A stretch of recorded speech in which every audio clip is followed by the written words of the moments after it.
Chris here with High Seas Cruising, and welcome to today's video.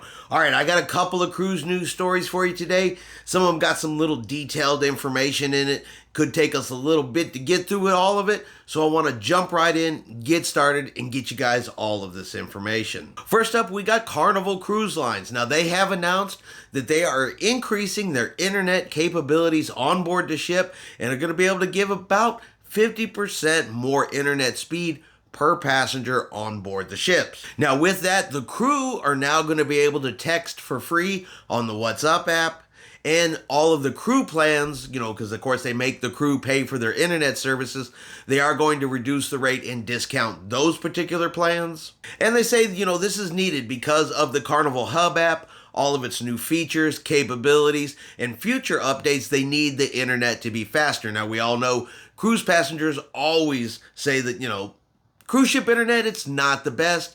They'd like to see it faster. Carnival is trying to make it faster.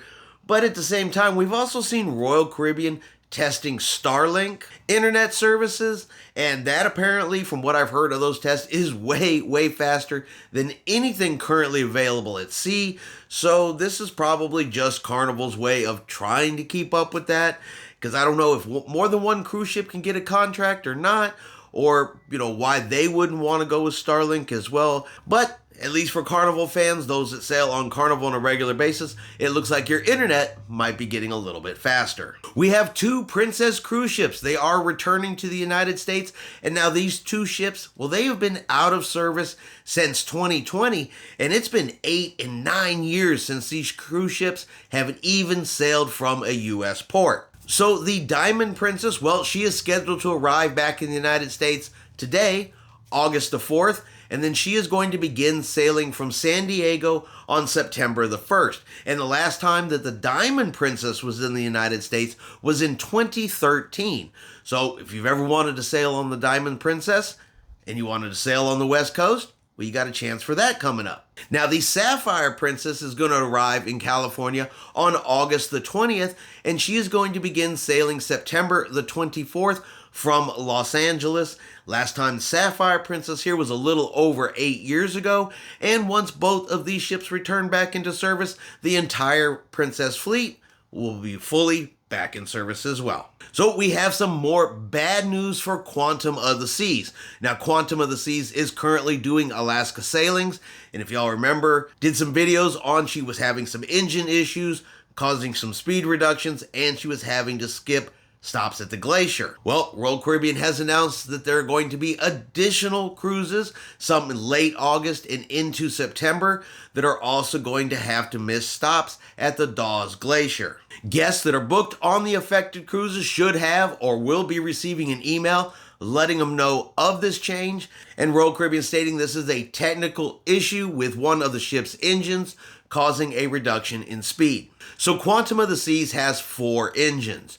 One of those engines is down for repair, and they're currently waiting on a delay for parts to get to the ship so they can repair it, get it back up and running. There's a second engine that has to have some required maintenance, so they're going to have to take that one down as well, and that is what is currently reducing the Quantum of the Seas speed and causing these changes. And finally, Royal Caribbean has also announced that for the 2023-2024 cruising season, they're going to be moving a couple of ships around. So according to Royal Caribbean, the National Maritime Organization, well, they have issued some new speed guidance, some new speed regulations that have resulted in this ship repositioning. So first, Brilliance of the Seas is going to be swapping places with Enchantment of the Seas. So Brilliance of the Seas is now going to be sailing Alaska and Australia, while Enchantment of the Seas is going to be sailing in Europe and from Tampa, Florida. Now guests will automatically be booked on the new ship, and they're going to try to do, of course, a like-for-like cabin between those two vessels. However, if any guests don't approve the change, don't like the change, and no longer want to sail because of the change, you do have the option to either rebook on a different Royal Caribbean ship, or you do have the option for a full refund. Now, Voyager of the Seas was supposed to go to Port Everglades, and instead they're going to move Voyager of the Seas to Galveston, Texas.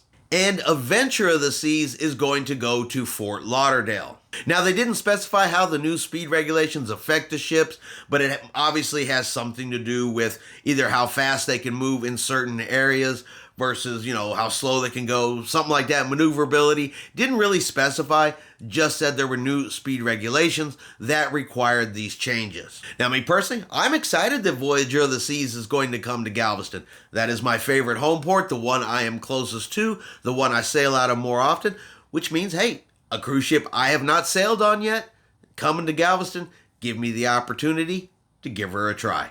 All right, and that is going to be your cruise news for today. If you enjoyed today's video, do me a favor and give it a thumbs up. If you haven't done so yet, do me a favor and hit that subscribe button. It is free to do so. Helps our channel grow. We'll let you know anytime a new cruise news video is coming out. And like always, we will see you out on the high seas.